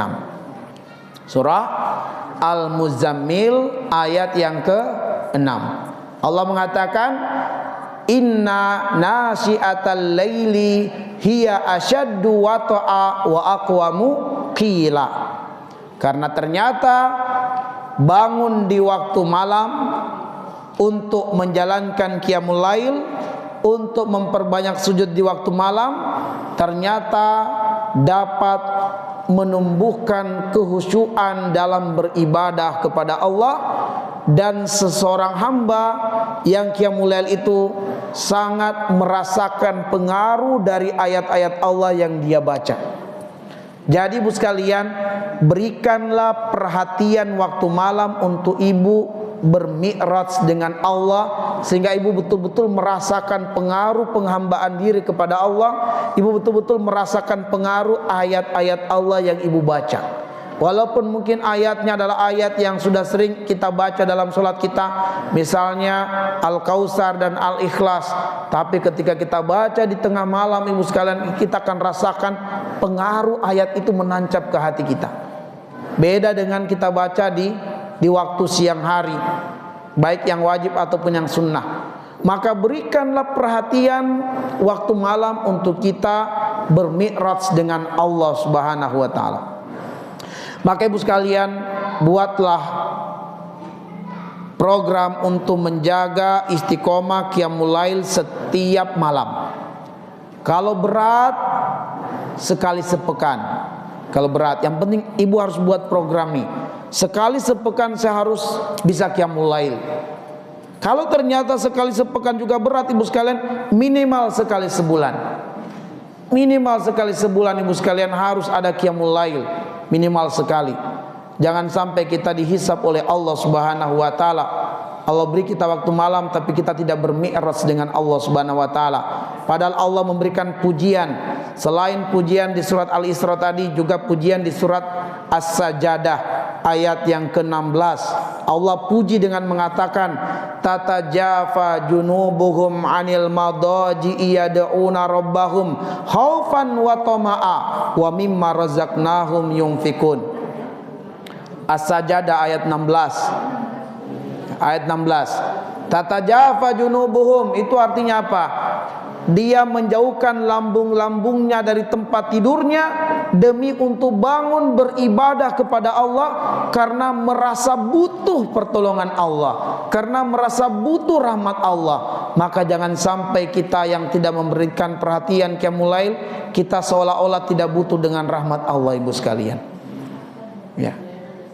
Jangan sampai kita dengan tidak sering memberikan perhatian qiyamul lail di waktu malam, kita termasuk orang-orang yang tidak membutuhkan rahmat Allah. Ya. Maka ibu sekalian yang dimuliakan Allah, berikan perhatian waktu malam, dan insya Allah latihannya adalah 30 malam, 29 malam di bulan Ramadan. Itu latihannya ibu sekalian. Karena di waktu itu Allah tangkap semua setan-setan dari kalangan jin, dibelenggu. Lalu Allah masukkan kesungguhan, kemauan di dalam hatinya orang-orang yang beriman untuk meningkatkan ibadah di waktu bulan Ramadan. Maka itu latihan ibu sekalian. Latihan untuk apa? Membiasakan qiyamul lail, minta kepada Allah diistiqomahkan, sebab berakhir Ramadan banyak yang berakhir qiyamul lailnya juga. Padahal itu tujuannya adalah latihan. Latihan 1 bulan untuk bisa bertahan 11 bulan qiyamul lail. Makanya 11 bulan qiyamul lail itu kalau nggak bisa setiap malam seperti Ramadan, cobalah sekali sepekan. Nggak bisa juga sekali sebulan. Jangan sampai dalam 1 bulan kita tidak menjalankan qiyamul lail ibu sekalian. Nanti kita tidak termasuk orang-orang yang mengharapkan rahmat Allah, nauzubillah. Jelas ibu? Baik ibu sekalian, waktu kita sudah hampir 2:30. Kita lanjut lagi sedikit atau gimana? Lanjut sedikit? Baik, kita lanjut sedikit. Tadi lailan sudah kita bahas. Sekarang, nah ini penting nih, ya, alladzi barakna haulahu. Karena kita munculkan pelajaran yang berharga di sini ibu sekalian, yang kami berkahi sekitarnya. Ada yang bertanya begini ibu sekalian.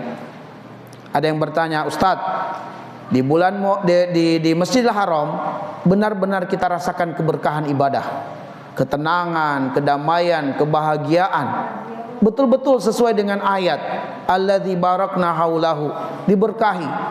Tapi pertanyaannya adalah, dari sisi mana keberkahan di Masjidil Aqsa?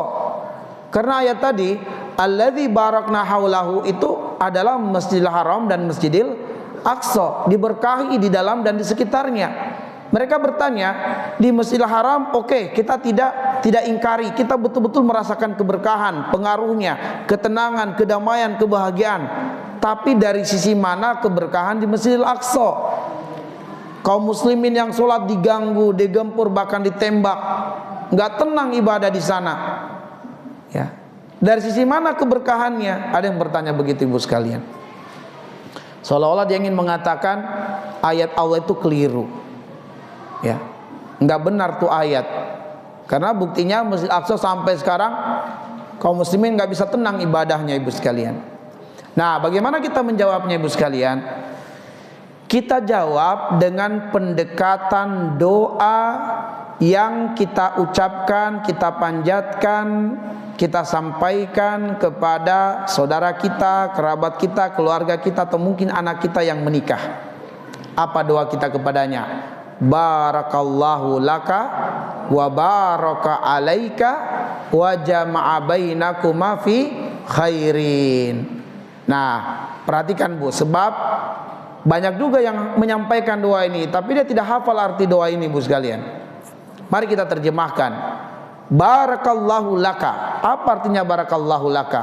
Barakallahu laka, yaitu semoga keberkahan dari Allah tercurahkan, terlimpahkan kepadamu atas kebaikan, kenikmatan dan kesenangan yang kamu jumpai dalam berumah tangga dengan pasanganmu. Itu arti dari barakallahu laka. Ulang. Oke, baik. Alhamdulillah ya. Dapat pahala lagi saya, Bu. Ya. Barakallahu laka artinya semoga keberkahan tercurahkan, terlimpahkan kepadamu bersama dengan pasanganmu dalam kesenangan dan kenikmatan yang kamu dapatkan dalam hubungan berumah tangga. Ya, itu artinya barakallahu laka. Keberkahan, semoga keberkahan tercurahkan padamu atas kebahagiaan, kesenangan, kenikmatan yang kamu dapatkan dengan pasanganmu dalam membangun rumah tangga. Itu maknanya umum. Sedangkan arti dari wabaraka alaika, wabaraka alaika, ya, dan semoga Allah tetap mencurahkan padamu keberkahan dalam kesulitan, dalam ketidaknikmatan, dalam ketidaksenangan yang kamu dapatkan dengan pasanganmu dalam berumah tangga. Itu artinya ibu sekalian, barakallahu laka wa baraka alaika. Apa itu berkah ibu sekalian? Berkah itu artinya adalah subutul khair wa dawamuhu wa kasratuhu. Itu artinya berkah. Berkah itu artinya adalah kebaikan yang langgeng, kebaikan yang bertambah, kebaikan berlimpah. Itu artinya berkah. Dan ternyata keberkahan itu ibu sekalian ada dalam kenikmatan, dan keberkahan juga ada dalam ketidaknikmatan ibu sekalian. Makanya doa kita kepada pengantin, barakallahu laka wa baraka alaika. Semoga keberkahan tercurahkan padamu atas kenikmatan dan kesenangan yang kau dapatkan dalam pernikahan bersama dengan pasanganmu, yang ketika nanti membangun rumah tangga, semoga Allah berkahi kesenangan kebahagiaan yang kamu dapatkan. Dan semoga juga Allah tetap mencurahkan padamu keberkahan dalam ketidaksenangan, dalam ketidaknikmatan yang kamu dapatkan dengan pasanganmu dalam berumah tangga. Karena berumah tangga bukan hanya senang-senang saja bu, ada juga ketidaksenangan. Tapi bagaimana dalam kesenangan dan ketidaksenangan ada berkah. Nah, jadi ibu sekalian, Masjidil Haram gambaran keberkahan yang datang dalam kesenangan, dan Masjidil Aqsa gambaran keberkahan yang datang dalam kesulitan. Keberkahan yang datang setelah kesenangan itu yang disebut dengan rahmat, dan keberkahan yang datang dalam kesulitan atau setelah kesulitan adalah hikmah. Rahmat dan hikmah ini adalah keberkahan dari Allah, sebab ini adalah kebaikan yang berlimpah. Dasarnya apa? Dasarnya apa? Dalilnya. Untuk dalilnya hikmah sebagai kebaikan dan keberkahan dari Allah setelah kesulitan adalah firman Allah surat Al-Baqarah ayat 269. Surat Al-Baqarah ayat 269. Allah mengatakan, yu'til hikmata man yasha wa man yu'tal hikmah faqad utiya khairan katsira. Allah memberikan hikmah kepada siapa yang Dia kehendaki, dan siapa yang mendapatkan hikmah, dia telah mendapatkan kekayaan yang berlimpah ruah. Itu hikmah. Surat apa ibu? Ayat 269. Ya, ayatnya nanti dilihat sendiri bu. Kemudian rahmat. Apa dasarnya rahmat? Bahwa itu adalah keberkahan berlimpah dari Allah. Surah Yunus ayat 58. Surat Yunus ayat 58. Qul bifadlillahi wa birahmatihi fabidzalika falyafrahu huwa khairum mimma yajma'un. Katakanlah, dengan rahmat Allah hendaklah dia bergembira, bersukacita, sebab itu lebih baik dari semua kekayaan dunia yang bisa dikumpulkan oleh manusia. Ibu sekalian, perhatikan baik-baik. Rahmat itu adalah keberkahan dari Allah. Muqaddimahnya adalah menyenangkan. Muqaddimahnya adalah menyenangkan. Ketika seseorang mendapatkan kesenangan, maka dia berpeluang mendapatkan rahmat dari Allah kalau dia bersyukur atas nikmat kesenangan. Begitu dia bersyukur, maka dia telah mengetuk pintu rahmat, maka terbukalah rahmat, maka rahmat lebih bernilai dari semua kesenangan yang dia dapatkan itu. Sedangkan hikmah ibu sekalian, muqaddimahnya tidak menyenangkan. Bala, bencana, musibah, itu semua adalah muqaddimahnya hikmah. Hikmah inilah yang saya katakan tadi, keajaiban ibu sekalian. Tapi hikmah ini ibu sekalian hanya terbuka pintunya kalau seorang hamba bersabar atas nikmat ketidaksenangan. Kalau dia bersabar dengan ujian tidak senang, dengan bala, dengan bencana, dia sabar, dia ikhlas, dia ridho, maka dia sedang mengetuk pintu hikmah. Begitu terbuka, maka hikmah adalah keajaiban yang akan menghapuskan segala kedukaannya. Dan hikmah lebih bernilai dari semua kesenangan dunia, ibu sekalian. Jadi ternyata kata kunci untuk bisa mengundang keberkahan dalam hidup adalah syukur dan sabar.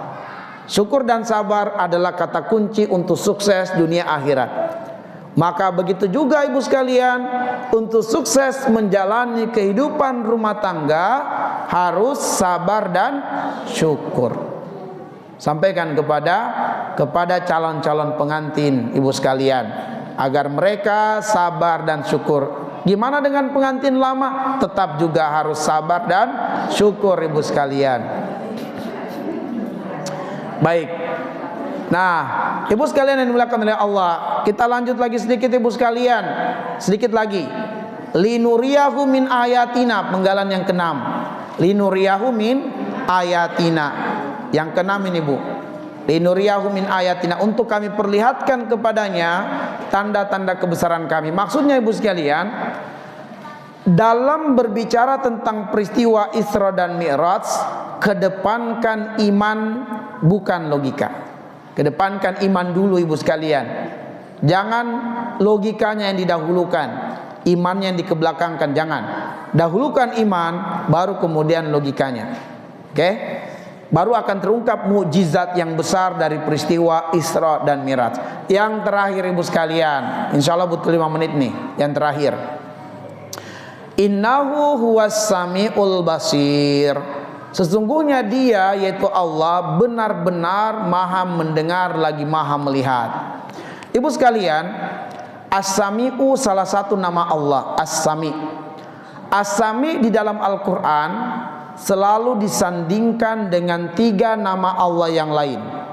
As-Sami'u di dalam Al-Quran selalu disandingkan dengan 3 nama Allah yang lain, yaitu As-Sami'ul Alim, As-Sami'ul Qarib, dan As-Sami'ul Basir.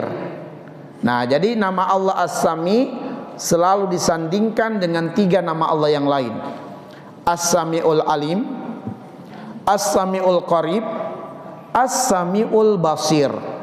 Nah, di dalam ayat ini innahu huwas sami'ul basir. Ibu sekalian, Allah As-Sami, Allah maha mendengar. Bahwa Allah mendengarkan semua bunyi, Allah mendengarkan semua suara yang terjadi di langit, yang terjadi di bumi, yang terjadi di lautan, yang terjadi di daratan, di dalam tanah, yang terjadi di angkasa. Semua bunyi dan semua suara, meskipun terjadi di waktu yang bersamaan, semuanya jelas dan terang bagi Allah Subhanahu wa ta'ala. Beda dengan kita ibu sekalian. Satu orang yang ngomong, kita masih bisa fokus mendengarkan. 2 orang yang ngomong ibu bersamaan, mulai samar-samar.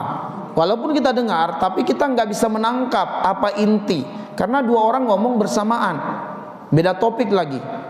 Apalagi 3-4 orang yang ngomong bersamaan, Bu. Waduh, semakin tidak jelas. Walaupun kita dengar, tapi kita tidak bisa menangkap inti dari yang dia bicarakan. Tapi Allah Azza wa Jalla, meskipun terjadi bunyi dan suara secara bersamaan di langit, di bumi, di daratan, di lautan, di angkasa, di dalam tanah, secara bersamaan terjadi bunyi dan suara, semuanya didengar Allah dengan terang dan jelas. Tidak ada yang samar bagi Allah Subhanahu wa ta'ala. Itu Allah ibu sekalian.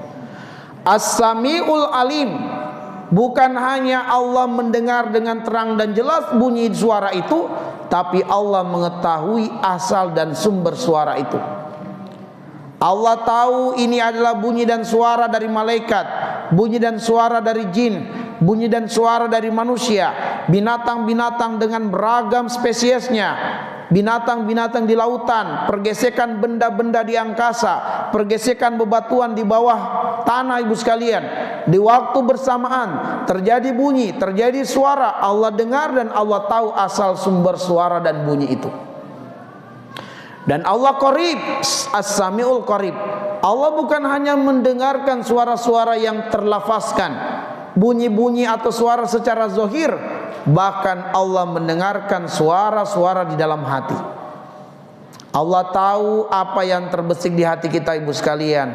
Allah dengar. Ya. Bukan hanya Allah mendengarkan suara yang tersembunyi di hati yang paling dalam, bahkan Allah melihat keadaan kita, kondisi kita, sedang apa ketika hati kita berbicara. Allah tahu sedang apa ketika kita berucap. Sedang tidurkah, sedang duduk, sedang berkendaraan. Semua makhluknya di langit, di bumi, di lautan, semua benda-benda yang bergerak ibu sekalian, di angkasa, di bawah tanah, di waktu yang bersamaan terjadi bunyi, terjadi suara, Allah lihat dan Allah mengetahui keadaan daripada makhluk-makhluknya itu. Maha kuasa Allah ibu sekalian. Maka ibu sekalian yang dimuliakan oleh Allah Subhanahu wa taala, dalam keadaan sakit, kita seorang diri di kamar, suami kerja, anak-anak kerja ibu sekalian, pembantu sibuk di dapur, kita hanya di kamar seorang diri, kita sedang terbaring lemah tak berdaya. Allah dengarkan harapan-harapan kita ibu sekalian. Allah tahu keluhan-keluhan di hati kita. Allah lihat kondisi kita. Allah tahu di titik mana kita merasa lemah dan tak berdaya dengannya. Allah tahu organ-organ tubuh kita yang tak dapat kita gerakkan karena lemah. Allah tahu. Allah cuma pengen kita itu menyebut namanya. Allah cuma pengen kita itu berhajat kepadanya. Allah pengen kita bergantung padanya, supaya kita memahami makna dari Allahus Somad. Allah tempat bergantung kepadanya segala sesuatu. Allah mampu mendatangkan kita kesembuhan ibu sekalian, tapi Allah pengen kita itu menghamba kepadanya, mengemis kepadanya ibu sekalian. Allah suka keluhan seorang hamba yang menyebut namanya dalam keadaan dia susah. Allah senang. Maka ibu sekalian, Allah pengen mengajarkan kepada kita bahwa ridon nasu goyatun la tudrak. Mencari ridho manusia itu adalah tujuan yang mustahil dicapai. Tapi ridho Allah adalah tujuan yang bisa dicapai. Maksudnya ibu sekalian, dalam menjalani kehidupan di dunia ini, kejarlah ridho Allah, jangan kejar ridho manusia. Termasuk ibu menjalankan peran sebagai ibu rumah tangga, sebagai istri, jalankanlah peran itu untuk ridho Allah, bukan untuk mendapatkan ridho suami. Kalau ibu mendapatkan ridho Allah, maka semoga Allah menggerakkan hati suami untuk ridho kepada ibu. Tapi ada kalanya ibu berbuat untuk Allah, suami tidak ridho. Atau ada kalanya ibu berbuat yang terbaik untuk suami, tapi suami juga tetap tidak ridho. Maka berbuatlah untuk Allah dan karena Allah tidak akan pernah mengabaikan apapun yang ibu lakukan karenanya. Terkadang ibu sudah buat masakan yang enak-enak, dipersembahkan kepada suami tercinta, ternyata suami makan di luar. Maka kalau ibu buat masakan itu karena suami, ibu akan kecewa. Sudah dibuat masakan yang enak-enak, dia tidak tahu bagaimana pengorbanan ibu mencari bumbu-bumbunya, ya, sampai ke Mekah ibu cari bumbunya, ya, ke Mekah belanja ibu cari bumbu di sana. Saya beberapa bawa jamaah, wah, ke Mekah cari bumbu ibu sekalian. Luar biasa perhatiannya untuk suaminya bu, sampai bumbunya ke luar negeri. Nah ibu sekalian yang dimuliakan oleh Allah SWT, ibu buat masakan enak untuk suami, suami tidak makan ibu sekalian, dia makan di luar. Atau ibu sudah membuat masakan, dia datang pulang bukan memuji makanan ibu, dia lewat aja nggak makan ibu sekalian. Maka betapa sedihnya hati ibu, ya, kalau ibu berbuat untuk suami. Tapi kalau berbuat untuk Allah, begitu dapat kabar, "Mah, saya makan di luar, nggak makan di rumah." Alhamdulillah, ibu dapat 2 pahala. Pahala pertama, pahala sudah niat membuat masakan untuk suami, dapat pahala dari Allah. Yang kedua, ibu bisa bersedekah dengan makanan itu untuk yang lain, dapat banyak pahalanya ibu sekalian, ya. Jadi nggak ada sia-sianya kalau kita berbuat untuk Allah. Suami juga terkadang begitu ibu sekalian. Dalam hayalannya seperti di film-film, Begitu sampai ke rumah, mobil terparkir, ibu sudah membuka pintu dengan senyuman menunggu suami. Itu dalam khayalan di film-film ibu sekalian. Sehingga ketika suami mendekati pintu, ibu langsung mengambil jaketnya, melepaskan mantelnya, membuka sepatunya, ditawarkan, "Pah, mau minum apa? Air hangat atau teh dingin atau apa?" Kemudian ibu memeluknya, mengambil tangannya, mendudukkannya di kursi, menyiapkan makanan. Itu khayalannya bapak-bapak ibu sekalian. Ya. Tapi ternyata mobil terparkir, pintu tertutup. Diketuk pintu, dapat jawaban "Waalaikumsalam", tapi ibu atau istri tidak nongol-nongol. Dibukalah pintu, tidak ada yang melepaskan mantelnya, nggak ada yang membuka. Masuk ke ruang tengah, makanan tersedia, tapi istri kemana? Masuk ke kamar, ternyata istri main HP sambil tidur-tiduran ibu sekalian. "Oh, bapak udah pulang ya?" Begitu aja. "Oh, bapak udah pulang ya?" Padahal di kepala suami, "Kamu nggak tahu di luar saya hampir kecelakaan. Kamu nggak tahu saya dimarahin oleh bos." Dia berharap disambut dengan hangat, tapi ternyata jauh dari harapan. Kalau dia bekerja di luar karena istri, inilah yang menyebabkan rawan perceraian. Tapi kalau dia menjalankan perannya karena Allah, maka dia akan bersabar dan berdoa lalu mendidik istrinya. Makanya bu sekalian, para suami itu banyak yang suka nongkrong di warung kopi. Kenapa? Begitu datang di warung kopi langsung dijemput dan ditanya, "Bapak mau minum apa? Mau duduk di mana? Silakan." Dipersilakan duduk. Langsung datang tuh petugas, staf, "Bapak mau makan apa?" Dicatat, dibawakan. Maka itulah yang membuat bapak-bapak senang di warung kopi. Baik ibu sekalian, karena waktu kita yang singkat dan terbatas, kita cukupkan kajian sampai di sini. Lebih dan kurangnya mohon dimaafkan. Mari kita sempurnakan majelis kita dengan doa ya. Kita doa, mari ibu sekalian, kita tengadahkan kedua tangan kita. Kita berdoa kepada Allah, kita khusyukkan hati dan pikiran kita. Semoga segala doa, segala hajat terkabul, segala keluhan kesedihan dihilangkan oleh Allah Subhanahu wa taala. Amin ya Allah ya Rahman ya Rahim, ya Malik ya Kudus ya Salam ya Mu'min ya Muhaimin ya Aziz ya Jabbar ya Mutakabbir ya Ghaffar ya Razzaq. Allahumma arhamna bil Qur'an waj'alhu lana imaman wa nuran wa hudan wa rahmah. Allahumma dzakkirna minhuma nasina wa 'allimna minhuma jahilna warzuqna tilawatahu ana al-laili wa atrafan nahar waj'alhu lana hujjatan ya rabbal alamin. Allahumma aslih lana dinana alladhi huwa ismatu amrina wa aslih lana dunyana allati fiha ma'ashuna wa aslih lana akhiratana allati fiha ma'aduna waj'alil hayata ziyadatan lana fi kulli khair waj'alil mauta rohatan lana min kulli syarr. Allahumma ja'al khaira a'marina akhiraha wa khaira a'malina khawatimaha wa khaira ayyamina yawma nalqaka fi. Allahumma inna nas'aluka isyatan haniyah wa mitatan sawiyah wa maraddan ghaira muhsin wala fadih. Allahumma inna nas'aluka tuqa wal huda wal afaf wal gina wal mauta fil iman wal islam. Allahumma a'inna ala dzikrika wa syukrika wa husni ibadatik. Allahumma ja'alna muqimis shalah wa min dzurriyyatina rabbana wa taqabbal du'aana. Allahumma aksir amwalana wa auladana wa barik lana fima a'taitana wa atil hayatana fi ta'atik wa ahsin a'malana waghfir lana wadkhilna jannatak.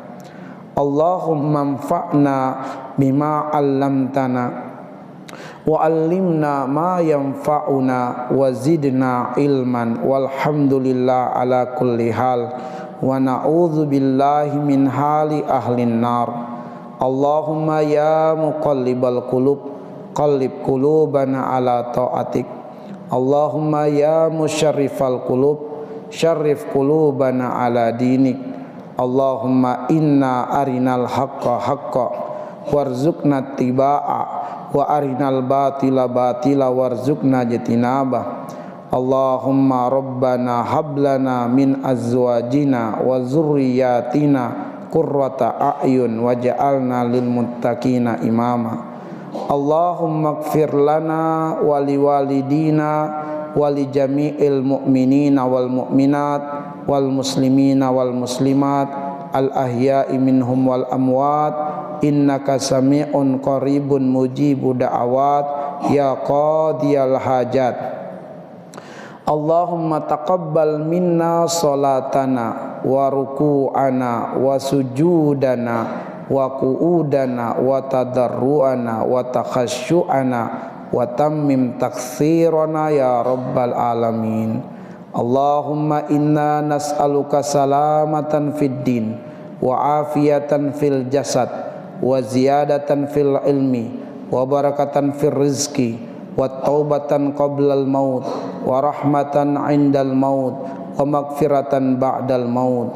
Allahumma hawwin alaina fi syakaratil maut wan najati minan nar wal afwal indal hisab. Rabbana atina fid dunya hasanah wa fil akhirati hasanah wa qina adzaban nar. Wa sallallahu ala Muhammadin wa ala alihi wa ashabihi wa baraka wa sallam. Subhana rabbika rabbil izzati amma yasifun wa salamun alal mursalin walhamdulillahi rabbil alamin. Amin. Subhanakallahumma bihamdik asyhadu an la ilaha illa anta astaghfiruka wa atubu ilaik. Assalamualaikum warahmatullahi wabarakatuh.